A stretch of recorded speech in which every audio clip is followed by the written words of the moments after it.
Mga boss, update po sa mulberry picking natin dito sa La Castellana.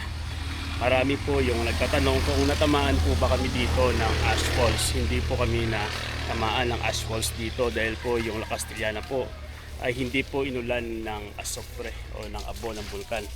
Papakita ko po sa inyo yung kung gaano po karami yung mga mulberries po dito. Ito po ay Illinois variety. Marami na po yung nakapag-pick po dito. Pero marami pa rin yung bunga. At sa ditong area ay meron ding mga pickers po natin. Tuloy-tuloy po yung pag-pick po ng mga mulberries. Tingnan nyo po yung mga bunga ng mga berries po dito. Ito po ay Illinois variety. At sa kabilang banda naman po, mayroon din po ditong mga mulberries din na mga hilaw pa.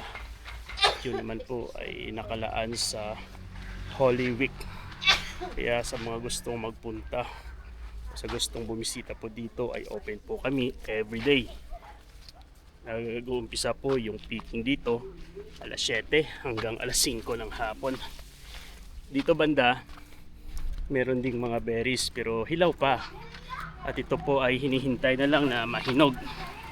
Tingnan nyo po, marami po yung mga berries po dito.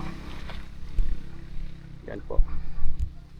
Ito po mga berries na hilaw pa, pero napakarami pa rin mga bunga na nandito at hinihintay na lang ito na mahinog. Yun. Ito po ay Illinois din, napakaraming bunga pa rin. Pagkatapos po ng nasa kabila ay dito nalilipat yung picking. Yan po yung mga pickers po natin, galing pa sa iba't ibang lugar, from Bacolod to Binalbagan, La Carlota. At mayroon din po dito mga ubas din. Yan po yung mga mulberries po natin, pakarami. Ito po ay located sa La Castellana. Yan po yung mga bisita po natin from Bacolod City. Dito banda meron din. Kaya napakarami talaga mga berries. Sa gusto pong pumunta dito sa mulberry picking sa La Castellana, mayroon po lamang tayong 20 pesos entrance fee. At sa gusto po mag-pick ng mga berries naman ay mayroon pong 50 pesos na babayaran sa cup. Only picking na po yon. Meron din tayong mga grapes at meron din tayong blackberry. Yan po yung blackberry po namin. Open po kami everyday from 7 AM to 5 PM.